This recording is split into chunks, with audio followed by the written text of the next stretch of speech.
Ivan බොහොම සුවදායී උදෑසනක් අපි ඔබට ප්‍රාර්ථනා කරනවා. ජීවිතේ ලැබුණු දවස සාර්ථක කරගන්න නම් අපි අපේ ජීවිතයට එකතු කරගන්න දේවල් වල වටිනාකමක් තියෙනවා. විශේෂයෙන් ජීවිතයේ අනාගතය ගැන අපි තීරණාත්මක මොහොතයන් වලදී ජ්‍යොතිෂය ගැන ලොකු විශ්වාසයක් අප තුල තියෙනවා. ඒ නිසාම ජ්‍යොතිෂය පිළිබඳව එවැනි දෙයක් අපි හිතනවා නම් ඒ දේවල් අපේ ජීවිතයට ලං කර ගැනීමෙන් සමහර දේවල් අපි නොදන්නවා. නමුත් ඒ දේවල් පිළිබඳව නිවැරදිව දන්න පුද්ගලයන් සමග අපි කතා බහ කරනවා. නිවැරදි දේවල් දැනගන්නවා. ඒ නිසා රාශි විශේෂාංගයත් එක්ක අද දවසේ දිරැඳුනොත් බොහොමයක් දේවල් පිළිබඳව ඔබට දැන කියා ගන්නට අවස්ථාව ලැබෙනවා. අපිත් එක්ක අද දවසේදී සම්බන්ධ වෙනවා හාස්කම් පිරුණු බණ්ඩාරවෙල ශ්‍රී සිව භද්‍රකාලී අම්මාන් කෝවිල ජාත්‍යන්තර පාණ්ඩව ජ්‍යොතිෂය ගුප්ත විද්‍යා උපාධිධාරී වාස්තු විද්‍යා ප්‍රවීණ පාණ්ඩව ජ්‍යොතිෂවේදී ආචාර්ය ශර්මා සාමිතුමා අපිත් එක්ක ඉන්නවා. අයිබෝන් ඔබතුමාට. අයිබෝන්. අපි අපේ කතා බහට එන්නට මත්තෙන් ඔබට විශේෂයෙන්ම මතක් කිරීමක් විදිහට කරනවා. හමුවීමක් විදිහට එතුමන්ව මුණ ගැසෙන්නට අවස්ථාව තියෙනවා බණ්ඩාරවෙල නගරයේදී බදාදා සිට සෙනසුරාදා දක්වා උදේ 6 සිට හවස 5 දක්වා. ඒ වගේම දුරකථන අංක අපි මතක් කරන්න 077යි 322යි 7005. ඒ වගේම 057යි 22යි 32යි 441. ඒ වගේම 057යි 22යි 24යි 591 592 කියන දුරකථන අංක ඔස්සේ ඔබට දුරකථන ඇමතුමක් ලබා දීමේ හැකියාව ලබා දීලා තියෙනවා. කොළඹදී හමුවීමක් විදිහට ඔබට පුළුවන්කමක් තියෙනවා. ඉරිදා සහ සඳුදා වැල්ලවත්ත පැට්‍රිකා පාරේ ස්වාමිතුමාගේ කාර්යාලයේදී මුණ ගැසෙන්නට හැකියාව තියෙනවා. වෙලාව මතක් කරොත් උදෑසන 6 සිට සවස 6 දක්වා ඔබට ඒ අවස්ථාව ලැබෙනවා. නැවත වතාවක් අපි දුරකථන අංක මතක් කරනවා 077යි 322යි 7005 057යි 22යි 32යි 441 057යි 22යි 24යි 591 ඒ වගේම 592 කියන දුරකථන අංක ඔස්සේ ඔබට වැඩි විස්තර දැනගැනීමේ අවස්ථාව ලබා දීලා තියෙනවා. අපි සමිතුමා මේ මහා ශිවරාත්‍රියේ දිනේදී පැවැත්වුණා නේද බොහොම සුවිශේෂී පූජාවක්. ඒ නිසාම අවස්ථාවක් තියෙනවා. මම හිතන්නේ මේ සුවිශේෂී පූජාව පිළිබඳව දැක ගන්නට බොහොම කැමැත්තෙන් ඉන්න පිරිස වැඩි. අපිට අවස්ථාවක් ලැබෙවි. ඔව් ඒ පූජාව ගැන අපි වීඩියෝ පිටියක් ගන්නට තියෙනවා. ඒක පොඩ ආපු අය පූජාවට එන්න බැරි වෙච්ච අයට මේ ගැන බලලා සිවදීන් ආශිර්වාදය ලබා ගන්න පුළුවන් සත්‍යක් තියෙනවා.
මොනහරි අපේ මේ පූජාව ගැන යමක් කියන්න තියෙනවද ස්වාමීතුමා? මේක දැන් මා ශිවරාත්‍රි දවසේ. ශිවරාත්‍රි දවසේ ඉස්සෙල්ලා අපි 6ට පටන් ගන්නවා. 6ට ආයෙ ඉඳලා උදේ පාන්දර 6 වෙනකල්. එදා මේ ශිවරාත්‍රි විශේෂ මොකද පූජාවල් වැස්ස. ඕගාල වයින්නවා. එනික රටේ වටේ ජනතාව පිරීලා. එතකොට මොකද ඒකත් වටිනවා. මොකද ශිවරාත්‍රි දවසට වෙස්සෙන් තෙමිලා යම් පූජාවක සහභාගී වෙන එක විශාල වටිනවා. මොකද දැන් ඒ වෙස්සේ ආපු එක විශාල වටිනවා කියන්නේ මේ දුර පළාත්නේ එන ආයෙත් බස් වල එනවා වාහන වල එනවා ඒ වුණාට එම ජාති එම මිනිස්සුම හම්බ වෙනවා. මොකද එමේ කියන පිරිසුදු නෑනේ. ඒකට ඒ වගේ මිනිසුන්ට යම් දේව වරුණ භගවන්ගේ ආශිර්වාදය දා වරුණ කියන්නේ මේ පූජාව යම එකනම දැනකට ඕගල වයින් ඒ උනට පූජාවල් කරනවා. එතකොට ඒකේ ලොකු වාසනාව මිනිසුන්ට ආශිර්වාදයක්. ඒක ඒ වගේ විශාල ආස්කම්. මොකද මට පුළුවන් විදිහට ජනතාවට යම් ආශිර්වාද භක්තිය හොඳපතට ගෙනෙන්න උත්සාහ කරනවා. දැන් ඔය වලන අග්නි පූජාවල් වෙස්සෙන් ඔය අග්නි පූජාවල් කරනවා.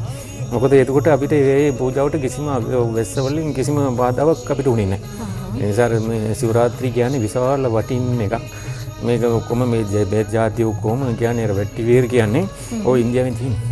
ඒවා ඉන්දියාවල කැලේ වලින් තියලා ඒවා ගෙනල්ලා ඒක සිව දෙවියන්ට පූජාවල් කරලා අග්නි පූජාවල් කරලා ඒක ආශිර්වාද ලැබලා බුදු පූජාවල් කරලා මේ කෙනාම ඊට පිරිසුදුවෙන් එයාගේ ඊටට අවංගම යම් ආශිර්වාද ලැබෙන්නලා බලාපොරොත්තු සාර්ථක වෙන්න කියලා ওই පූජාවල් කරන්නේ. මොකද ජනතාව ඔය වගේ පූජාවල් දැකලා නෑ. එයාලා නිකම්ම කියලා ඒකෝ පූජා කරා ඒක නේද පළතුරු වටියක් ගෙනියලා පූජාවල් කරා. එහෙම නෙවෙයි. යම් අපි කෝවිලට යන්නේ යම් පූජාවල් පැවැත්වෙන්න ඕනේ. දැන් අපි ගඟට ගිහලා නිකන් නාන්නේ නෑනේ. නානවා සබන් දානවා කුණු දෝ යවනවා ඉම්බසි පිරිසුදුන අලුත් ඇඳුම ඇඳගෙන යනවනේ. එන්න ඒ වගේ. එතකොට අර ගමන යන්න ගමනේ අපි අර හරි පිළිවෙලකට යන්න ඕනේ. එතකොට තමයි ජීවිතේ සාර්ථක වෙන්නේ. දැන් අපි අර දැන් කියනවනේ හිටපු ගම ගීලා කෝවිල වඳිනවා කියන්නේ ඒක නෙමෙයි පිට. ආස්කම් මෙන්න මේම තමයි වෙන්න ඕනි කියන එක තමයි. කැප වෙනවා කියන්නේ. කැප වෙලා යම් කරන එක තමයි වටිනව තමයි සිව පිළිම තියෙන්නේ. දැන් ලංකාවේ මේ විශාල පිළිමවක ඒ සිව පිළිමෙම මූණ බලාගෙන ඉන්න පුළුවන් තත්ත්වයක් හදලා තියෙනවා. ඒකයි නේ කෙනාට කොටම ආශිර්වාදේ ඒකයි. අනිත් එක මේ සිව දෙවියන්ට කිරිවැලි නාවුණා. සිවලිංග පූජා කරලා ඒක තියෙනවා. සිවලිංග පූජා කරලා අග්නි පූජා ඉවරලා සිවලිංගෙට කිරිවැලි නාවලා ආශිර්වාද කරලා ඒක කොට මේ පූජාවල් වල නිසියාකාරව බල පවත්ව ගන්න නම් ඒ කියන්නේ ඒකේ අපිට හොඳ දෙයක් ලබා ගන්න නම් ඒ නියමාකාරයෙන් දෙවියන් පූජා කරන්නට ඕනේ. ඔව් දැන් මේමයි අනිත් මේ කෙනාටම අග්නි පූජා කරන්න බෑ. මොකද මම ඉතින් ශාක්‍ය වංශ බ්‍රාහ්මණ කුලේ අපි පොඩි කාලේ ඉඳලා ඉගෙනගෙන තියෙන මේවා තමයි. මේ ගම් මීදියේ තමයි මේවා යන ආගමානුකූලව. ආගමානුකූලව අපි ඉන්දියාවේ තියෙන ගුජරාත් වල තියෙන විශාල යුනිවර්සිටි එකක්. ආගම යුනිවර්සිටි එකක්. ඒකෙන් අපි පොඩි කාලේ ඉඳලා දැන් අපි LKG යනවනේ. UKG යනවා වගේ ඒ තියෙන්නේ. ඒ ගිහලා ඒ විශ්වවිද්‍යාල වෙනකල් එතනම තියෙන ඉගෙන ගන්න ඕනේ. අපි ආගමෙන් වෙලා ඒ එන තමයි මේ පූජාවල් කරන්න පුළුවන්. එතකොට අග්නි පූජා මන්ත්‍ර තියෙනවනේ. ඔව්. දැන් අපි යම් මන්ත්‍ර කියනකොට ඒ මන්ත්‍රයට ලොකු වැලිඩ් එකක්. ඔව්. දැන් ඒක කමන්දර දැන් ඕම් නම සිවාය කියන්නේ ලක්ෂයකට වැඩි බලයක්. ඒක අර ඕම් කියන වචනාව. ඒ ඕම් කියන වචනාව හරියටම අර මේ කටේ පිළිවෙලට කියන්න ඕනේ. එතකොට ඕම් කියන එක හරියට කිව්වනම් කෝටියකට වැඩි වැලිඩ්. මොකද සිව දිව්‍යංගේ ඕම් නම ශිවාය ඔය කියන නම ශිවාය. ඒක කියනකොට විශාල වැඩියක්. මොකද අර අපි එමදාම භාවනා කරනකොට ඕම් කියලා භාවනා කරනකොට අංග පාදේ කකුලේ ඉඳලා ඔළුවට වෙනකල් අංග සම්පූර්ණ අපිට එක මොහොතට රනින් වෙනවා. රනින් වෙලා නාර නාඩිය ලේ ගමන ඔක්කොම අපිට යම් අලුත් කරලා දෙනවා. එතකොට ඒකයි අර භාවනාවල කියන්නේ. එතකොට ආගමානුකූල පූජාවල් ඉගෙන ගන්න පිළිවෙලට ආපායට තමයි ඔය වගේ දේවල් කරන්න පුළුවන්. එතකොට අර බලන අයට ආස පුදුම හිතෙනවනේ. ඔව්. අද අපි ආවා මෙච්චර පූජාවලට දැනිට දැන් සිවරාත්‍රි පූජාවල දැන් මේ අපේ ගාව විතරේ තමයි ඔය අග්නි පූජා කරලා තියෙන්නේ. මොකද ඒ අග්නි පූජාවල තමයි මගේ ගාව තියෙන විශේෂ එකක්. ඒක තමයි මම ඉගෙනගෙන තියෙන්නේ අග්නිත් එක්ක අපි සම්බන්ධ. එතකොට ඒ වෙනකොට ඒ අග්නි පූජාවල් වලින් බලන්න යම් දුමක් එනවා. ඒ දුම ඒල ඔක්කොම මේම ගාගෙන යන්නේ. ඒ ආශිර්වාදයක්. එතකොට ඒ දුම වලින් අපි පිරෙලා ඉන්න ඕනේ. ඒ දුම වලින් මොකද අර ගින්දර බේත් ಜಾති ගෙනලා දාලා මන්ත්‍ර කියවලා ඒකට කැලින් ඉතෙල් දාලා පුච්චලා අපි හැමදේම කරනකොට ඒ දුම ඇවිලා එමේ කෙනාටම ආශිර්වාද කරයි. ඒ ඔටෝ එනවා. ඔටෝ ඇවිලා ඒක ඕම වටේ යන කරකවරයි. එතකොට ඒක දෙවියන් ආශිර්වාදය ඒක තමයි. අපිට අර සමහර අයට බඩගිනි දෙන්නෙත් නැහැ. ඒ වගේ එළි වෙනකල් ඉන්නවා. සිවරාත්‍රි නෙමෙයි විතරයි නෙමෙයි දැන් එම පූජාවලම අපි පිළිවෙලට කරනවා මම. ඒකද වැඩ ගොඩයි මම විතරයි මානසිකව හැමදේම කරන්නේ. මොකද ඒ තරම් දෙවියන්ට කැප වෙලා මම කරන්න ඕනේ. ඒක විශේෂම දැන් මේ වැනි පූජාවන් කරනකොට පේ වෙන්නට ඕනේ කියන කාරණාව. ඒක පත්තිය වෙනවා කියන්නේ. ඔව්. ඒ පත්තිය වෙන්න ඕන. දැන් කියන්නේ අර ශිවරාත්‍රි කියන්නේ ශිව දෙවිය දෙන විශාල එක. ශිව දෙවියන්ට උඩින් වෙන කවුරුත් නැහැ. ශිව දෙවියන් තමයි. ඒකට ශිව පූජාවකට අපි වෙනකොට අපි පත්තිය වෙන්න ඕනේ. දැන් පත්තිය වෙනවා කියන්නේ පොල් කට්ටු වලින් තමයි වතුර බොන්න ඕනේ. කෙසල් කොල්ලෙන් තමයි කෑම ගන්න ඕනේ. මේකද පොල් කට්ටුයි කෙසල් කොල්ල තමයි කිසිම කිල්ලක් නැත. ඒ දෙක කිලි නැහැ. අනිත් එක්කම පාවිච්චි කරනවනේ. අනිත් තව කිලි නැති කෙනනේ මෙටි මුට්ටියක්. අනේ මෙටි මුට්ටි වලින් තමයි මේ කෑම උයා ගන්න ඕනේ කීප දවසකට. දැන් අපි පූජාව කරනද ඔය වරකම කොහෙට යම් පූජාවල් අපි කරනවා නම් ඔයාගේ උපන් ආපු කර්ම දෝෂි දුරු කරන්නේ. ඒ කර්ම දුරු කරනවා නම් ඔයා ඉස්සෙල්ලා දවස් 7කට ප්‍රේ වෙන්න ඕනේ. මස් මල් කන්න බෑ. ගෙදර කවුරුත් සෝදලා පිරිසු වෙන්න ඕනේ. මෙටි මුට්ටියක් අරගෙන ඒකෙන් තමයි උයන්න ඕනේ. ඒකෙන් තමයි දවස් 7කට උයන්න ඕනේ. ඒතර කෙසල් කොලේ දාලා තමයි කන්න ඕනේ. පොල් කට්ටු වලින් තමයි මේ දවස් 7කටම වතුර බොන්න ඕනේ, තේ බොන්න ඕනේ. ඉතින් ගෙදරින් පිට යනවා කියමුකෝ. ඔව්. වීදුරු බෝතලයක් තමයි ගෙනියන්න ඕනේ. ප්ලාස්ටික් බෝතල වල බොන්න බෑ. ඒක පාපයක්. වීදුරු බෝතල් පාප නැහැ. එතකොට දෙම අපි ඉතින් ආදිසියෙන් කොහෙර යනවා නම් වතුර ගෙනියන්න ඕනේ. එතකොට ප්ලාස්ටික් බෝතල් වලට වීදුරු බෝතලින් ගෙනියලා බින්න එක තමයි වටිනවා. එතකොට ඒ වගේ පත්තිය වෙන්නේ ඒවා තමයි. එතකොට පෙදුරේ නිදිය ගන්න ඕනේ. ඒ පත්තියෙන් වෙලා අපි කොයිතරම් පිරිසුදු පිළිවෙලට පත්තියෙන් වෙලා පූජාවල් කරනවද ඒ තරම් දේව ආශිර්වාදේ පීඨ අපිට ලැබෙනවා. අනිවාර්යයෙන්ම මොකද මේ නිසාම තමයි අපි මේ සම්බන්ධව ඔබව දැනුවත් කරන්නේ මෙවැනි හරිම ලස්සන පූජාවන් සමහර කලල්දී ඔබගේ දැස් වලින් ඔබට දකින්නට නොලැබේවි. ඒ නිසාම අපි විශේෂයෙන්ම මෙතුමත් එක්ක මේ සම්බන්ධව කතා කරන්නේ මේ මහා ශිවරාත්‍රී දිනේදී පැවැත්වුණ බොහොම සුවිශේෂී පූජාව සම්බන්ධයෙන්. මේ පූජාවට අති විශාල ජනකායක් එදා දිනේදී සම්බන්ධ වුණා. සහ ඒ කරන වතාවත් බොහොම ලස්සනට කරන ආකාරය අපිට දකින්නට අවස්ථාව තියෙනවා. මේ වතාවත් කරන්නට සහභාගී වෙන අය පවා ඒ නිසි පිළිවෙලක් තියෙන්නට. පිළිවෙලක්. මොන ලංකාවේ මිනිස්සු එනවා. ඒ වුණාට මේ මිනිස්සුන්ට මම පණිවිඩ දෙනවා මේ විදිය ඔය එන්න ඕනේ. ඔව්. දැන් ගෑනු කට්ටිය ඉන්නවනම් කිලි වෙල ඉන්නවනේ. මේ මිනිස්සුන්ට දන්නේ නැහැ. දැන් ගෑනු කට්ටියගේ කිලි ඇදුනොත් මල් කඩන්න හොඳ නැහැ. ගෙදර පාන පත්තු කරන්න හොඳ නැහැ. ගෙදර ඌයන්න හොඳ නැහැ. ඉතින් අපේ සිරිත් එහෙමයි. දැන් අපේ ගෙදර මගේ නෝනාලා ඉන්නවා. එයාලට එහෙම වුණත් එයාලට සෙපරේට් කාමරයක් තියෙනවා. ඒ දවස් 4ට ඒ කාමරේ ඉන්න ඕනේ. ඒ කාමරෙම එම පාසකම හදලා දෙනවා. කෑම අපි උයනවා. උයලා ඒ දවස් වලට එයාලට දෙනවා. ගන්න එළියට එන්න බෑ. මූණ බලන්න බෑ. දවස් 7කට. ඒ සිරිතක්. මොකද දැන් මේම සිරිතක මම එකක් මතක කරන මහාභාරත කතාව. ඔබතුමීලා දන්නවද? මහාභාරත කතාවේ මෙච්චර විනාශ වෙන්න උනේ ලෝකෙටම විනාශ වෙන්න උනේ ගැන නිසායි. මොකද කිලි නිසායි. මොකද ගැන කට්ටියට ඇදෙන කිලි පාංජ පාණ්ඩවරු තුරොබද මෙනියෝ. තුරොබද මෙනියෝ රාජ්‍ය සභාවට ගෑනු කටි කිලි වෙලි යන්න හොඳ නැහැ. දැන් ඒක රාජ්‍ය සභාව කියන පාර්ලිමේන්තු එකට. ඒකට රාජ්‍ය සභාවට ගෑනු කටි කිලි වෙලි යන්න හොඳ නැහැ. ඒ කිලි වලින් ගියාම මහා විශාල පාපයක් වෙනවා. ඊට පස්සේ ඒක මකන්න බෑ. එතකොට ඒ වගේ තුරොබද මෙනි පංච පාණ්ඩවරුගේ නෝනා තමයි තුරොබද මෙනියෝ. ඒක දුර්යෝධන. ඒ දුර්යෝධන තුච්ඡාදන අයියා මල්ලිලා. එතකොට ඒ තුච්ඡාදන දුර්යෝධනන් පණිවිඩය කිව්වා මල්ලිට ගිහලා තුරොබදේ අරගෙන වරෙන් කියලා. කොන්දේ අදගෙන වරෙන් කියන. ඊට පස්සේ තුච්ඡාදනෙන් ගිහලා බලනකොට තුරබදමෙනියෙන් කියනවා සමා වෙන්න මල්ලි මම කිලි වලින් ඉන්නේ. එතකොට රාජ්‍ය සභාවෙන් ඇවිල්ලා මම මොන බලන්න හොඳ නැහැ. රාජ්‍ය සභාවෙන් ඇවිල්ලා මම මොන බලනකොට එතකොට විශාල ලෝකෙම නැති වෙලා යනවා. එතකොට මම දවස් 7ක් පව වෙලා තමයි එන්නේ කියනක. ඊට පස්සේ ඒක එයාගේ මේ චණ්ඩිගමට අදගෙන ගියා. එදා දීපු සාපේ තමයි ඉන්දියාවට ලෝකෙට මේක උනේ පාණ්ඩවර්ග තුරබදමෙනියන්ගේ. ඒ නිසා ගේනු ආයට කිලි තිබුණා නම් ඒ දවස් 3ක් ප්‍රවේශයෙන් ඉන්න ඕනේ. ගෙදර උයන්න ඕනේ. ඒකයි හොටල් තියෙන්නේ. හොටල් වලින් කියලා කෑම අරන් කන්න පුළුවන්. ඔව්.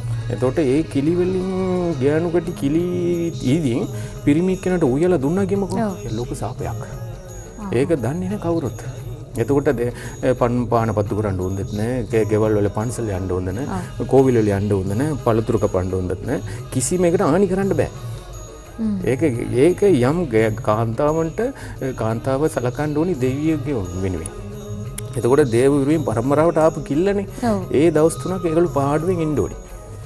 පාඩුවෙන් ඉන්න ඕනි කොණ්ඩ බඳින්න බෑ. අපි මෙහෙම හිතුවත් සමිතම දැන් කාන්තාවකට මෙවැනි කිල්ලක් හේතු කොටගෙන අපිට නොහැකියාවක් තියෙනවා නම් මෙවැනි පූජාවන් පවත්වන ඇත්තට මෙතන සිද්ධ වෙන ලොකු පාපයක් ඔබතුමා සඳහන් කරනවාද? නිවහනක් ඇතුලේ දැන් මෙවැනි පූජාවකට සම්බන්ධ වෙන බලාපොරොත්තුවක් තියෙන කෙනෙකුගේ කලින් එක්ක මරණයක් වෙන්නට පුළුවන්, එහෙම නැත්නම් වැඩි වියටපත් වෙච්ච කිල්ලක් වෙන්නට පුළුවන්. ඔවුන් නොකිය මෙවැනි දෙයකට සම්බන්ධ වීමේ ඔවුන්ට ලැබෙන ආනිසංස මොන වගේද? නෑ මරණය වුණාට සම්බන්ධ වෙන්න පුළුවන්. කමක් නැහැ. කිල්ල තමයි බැරි. කිලි හොඳ නැහැ. වැඩි හිටියපත් වෙනවනේ. වැඩි වියටපත්. ඔව්. ඒ බෑ.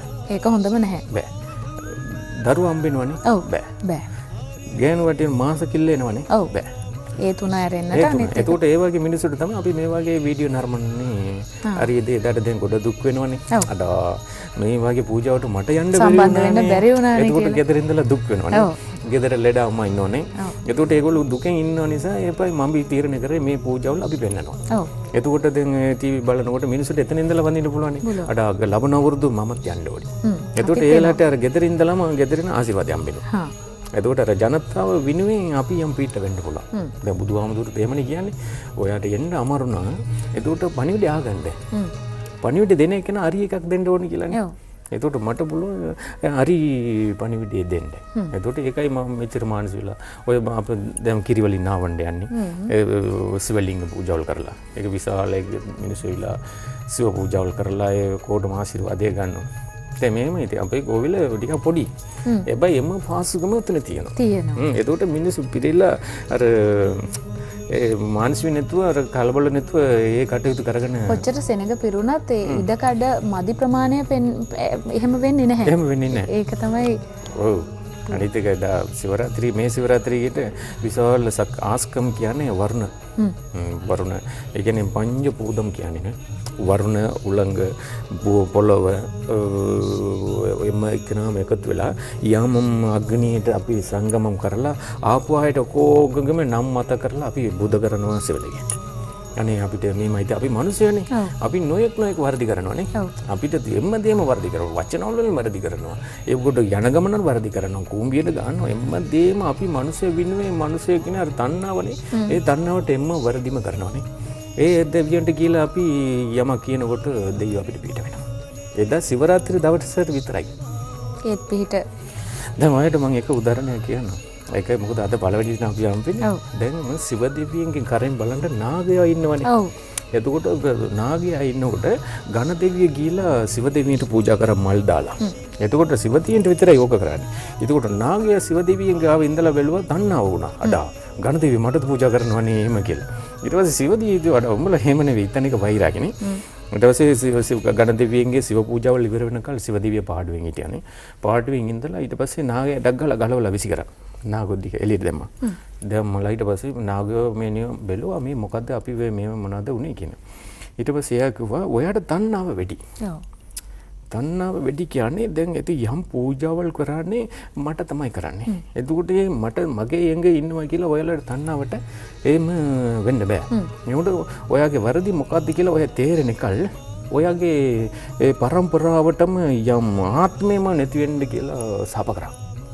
සිවදීවිය නාගයන්ට. ඊට පස්සේ මේ නාගය මොකද කරේ? බලගතු නාගයා කියන්නේ රාගු කේතු. රාගු කේතු වාස්පී කියලා.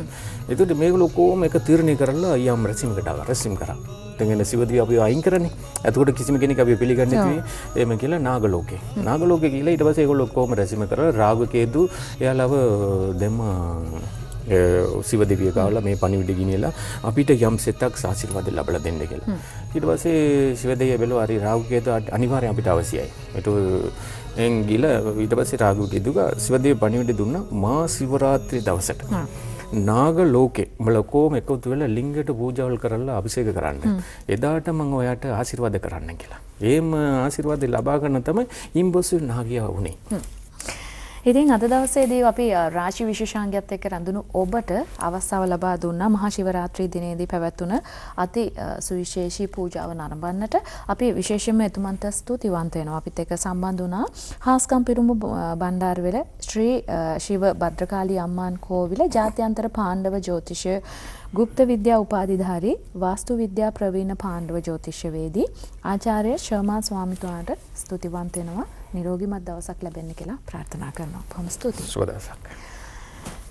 අපි අද දවසේදී විශේෂයෙන්ම අපිත් එක්ක රැඳුණු ඔබට අවස්ථාව ලබා දුන්නා වගේම ඔබට ප්‍රාර්ථනා කරනවා ජය සතුට. මෙම වැඩසටහන ඔබ වෙතගෙන ආවේ සිව දෙවියන්ගේ වැඩිම ආස්කම් පිරිච්ච රටවල් ඉන්දියාවේ රටවල් තමයි ගුජරාත් මානේ.